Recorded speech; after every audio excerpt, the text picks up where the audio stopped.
Salam ýaşlar, efirde täze tokum gepleşigi. Pragadaky studiýada siz bilen men Sahra.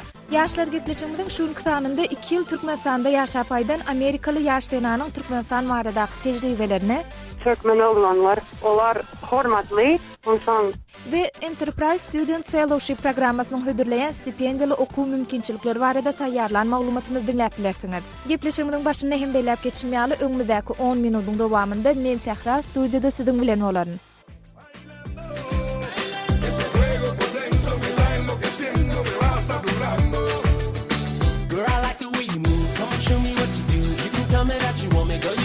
To lose, I can wait no more. Ya no puedo más. I can wait no more. Ya no puedo más. I wanna be contigo and live contigo and dance contigo. Para have contigo una noche loca.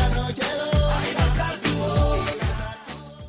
Amerikalı ýaşdynan Tracy Goldner Birleşen Ştatlaryň Parahatçylyk Korpusy boýunça Türkmenistanyň Mary welaýatynyň Bayramal şäherine baryp, şol ýerde ilat bilen dürli çäreler geçirdi. Şol sanyna saglyk we ingliz tili boýunça ýürite okuw sapaklaryny okutdy. Amerikanyň Missouri Universitetinde jurnalistika boýunça ýokary bilim alan Tracy häzirki wagt Columbia Missourian neşrinde habarçy bolup işleýär. Deňduşlar biz Tracy'niň Türkmenistanda başdan geçiren tejribeleri bilen gyzyklanyp, onuň bilen söhbetdeş boldyk. Häzir şol söhbetdeşligimizi etjäs.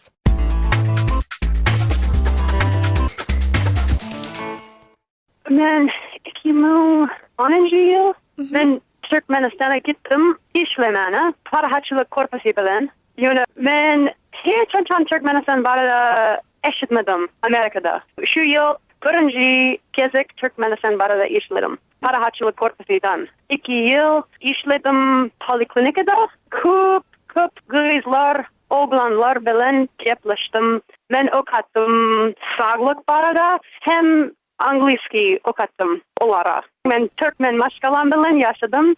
Tracy gatyga türkmençe görleýän ýaňy hem beläp geçdim. Meselem bir Türkmenistanda biriniň inglizçe ýagny Amerikan diline gürlemegine ýa-da şonu öwrenmegine köp ýerde duş gelse bolýar-da, ýöne Amerikan biriniň türkmen dilini şeýle gowy gürlemegine gaty seýrek duş gelýär-da. Türkmen dilini näde öwrendiň? Näde öwrendim? Bilemem. Men bagada gittim praktika etdim daýzalar bilen. Or näçeden diýmeli, şu miweler, şu göp önemleri, näçe tolemeli, Türkmen maşgalan bilen sapar we Aknabat, we Ogulmengli daýza bilen ýaşadym. Her gün biz Türkmençe gepleşdik. Maşgalan her gün Tracy Türkmen pili öwrenmeli. Onsoň men okadym bir molum bilen Bayramal şäherinde ýaşadym. Mary welaýaty. Tracy Türkmenistan baranyňda sen iň halanda adyň näme boldy Türkmenistanda? Iň haladym. Hawa, iň halanda. Meselem Bayramal şäher kategori ken men merve köp gitdim. Ogdamana üçin we gezmana hem kişi many getirdi merve. Onsoň adamçylyk Türkmenistanyň adamçylyk kategori sebebi olar mihman soýu. Amerikan adamlar köp işle, diňe ilgaya günde. Ýöne Türkmenler olarda wagt bar adamlar üçin. Men Türkmenistan men aýtýan men ikinji watanım. Tracy, Türkmenistanda seni iň gen gallaryň dat näme boldy?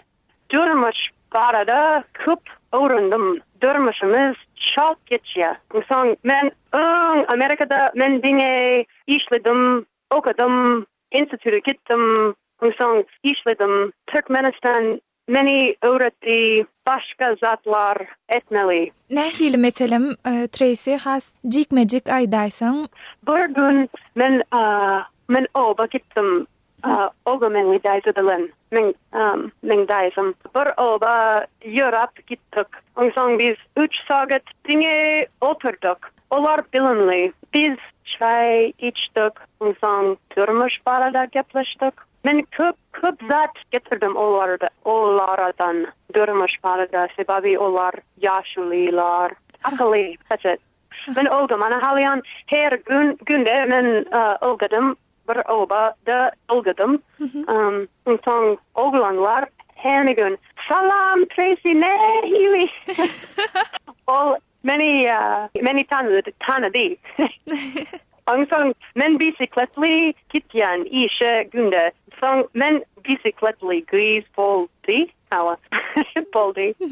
Tracy, hali söhbetleşliğin arasında belirleştiğinde ana Türkmen oğlanlar vardı, bir neçe sözlem. Umuman Türkmen oğlanlar vardı, garaşın sorasım meler. Türkmen oğlanları ne hildi? Oh, the Turkmen boys, how Turkmen oğlanlar, olar hormatlı, ondan Amerikan oğlanlardan menzeştel. Ne hile, Tracy? Olar Gati goranok, gaharli gelanok, nemşin mendelamok. Mümkün medeniyet şu okati olara. Olar azıcık utanya. Gati hormatlı. Günde men class okattım. Olar geldiler. Günde olar goyi İngilizce geplap bildi. Yine bir soru. Türkmen gıydlar var idi näme edip bilersin? Türkmen yaş gıydları. Türkmen gıydlara men kategoriyan. Türkmen bilen men köp oturdum. Hemizat yaplaştım. Hemizat. Oğlanlar. Barada yaplaştım. Soygı.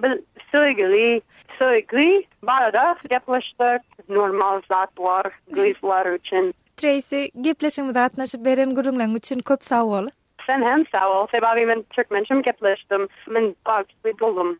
Dengduşlar Amerikalı Tracy Goldner'ın Türkmenistan baradaky tejribelerini dinlediňiz. Ýaşlar gepleşimde atnaşan mehmanymyzyň garaýşlaryna goşmak isleýän bellikleriniz ýa-da maglumatlaryňyz bar bolsa biziň medpuat e-mail belgisi gmail.com e-mail adresimde haturadyň. Ýa-da biziň bilen Twitter we Facebook sosial ulgamlar arkaly hem habarlaşyp bilersiňiz. Bu ulgamlarda bizi gözleg bölümine täze tokun ýazyp tap bilersiňiz.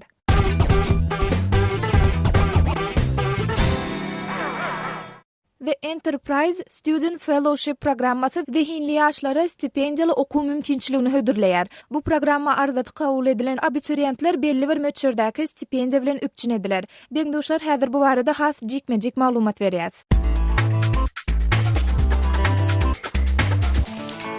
US Central Asia Education Foundation ýagny Birleşen Ştatlar we Merkezi Aziýa Bilim Guramasynyň The Enterprise Student Fellowship programmasy biznese gönüktirilen ýokary bilim almak isleýän zihinli ýaşlary maýleleşdirýän programmadyr. Bu barada agdalýan guramanyň web sahypasynda habar berilýär. Bu programma Merkezi Aziýanyň 5 ýurduna, ýagny Türkmenistanyň, Gazagystanyň, Kyrgyzstanyň, Täjikistanyň we Özbekistanyň ýaşlaryna stipendiýaly okuw mümkinçiliklerini hödürleýär. Gurungy diýen gurama Kyrgyzstanyň paýtagty Bişkekdäki Amerikan Uniwersiteti we Gazagstandaky Kimep Uniwersiteti bilen hyzmatdaşlykda studentlere biznes we beýlik uğurlar boýunça bilim almak mümkinçiligini hödürleýär. Bu programma kimler arda tapşyryp bilýär diýip soraýan bolmaňyz mümkin. Maglumatdan belli bolşuna görä bu programma Türkmenistanyň, Gazagystanyň, Kyrgyzstanyň, Täjikistanyň we Özbekistanyň raýatlygyna eýe bolan adamlar we agdalan ýurtlarda hemişelik ýaşaýanlar öz ardalaryny tapşyryp bilerler. Galy bersede studentlerden arda tapşyrýan mahaly ýeterlik derejede ingliz tilinde gürläp we ýazyp bilmekler soralýar.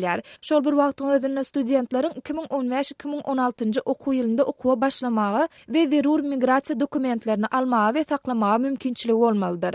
Bu programma nädip arda tapşyryp bolýar? Bu programma arda tapşyrmak isleýän abiturientler gurungy diýen guramanyň web sahypasyna berilen ýurito formu doldurup öz ardalaryny tapşyryp bilerler. Şol bir wagtyň özünde Türkmenistanda abiturientler öz ardalaryny Amerikan Geňeşiniň Almatydaky edarasyna hem tapşyryp bilerler. Haçana çenli arda tapşyryp bolýar. The Enterprise Student Fellowships programmasynyň maliýeleşdirmeginde 2015-2016 okuw ýylynda 4 ýyllyk ýokary okuwa başlamak isleýän studentlerden öz ardalaryny 2015-nji ýylyň fevral aýynyň 13-üne çenli tapşyrmaklyk soralýar. Ardasy kabul edilen abiturientler okuw çykdajylary hemde ýaşaýyşlary we syýahat çykdajylary üçin dürli görnüşdäki stipendiýalar bilen üpçün edilerler. Bu programma bilen gyzyklanýan Türkmenistanly abiturientler Amerikan Geňeşiniň Gazagstandaky wekilhanasy bilen habarlaşmak üçin USCAEF email belgisi American Consuls @kz.com email adresinden peýdalanyp bilerler.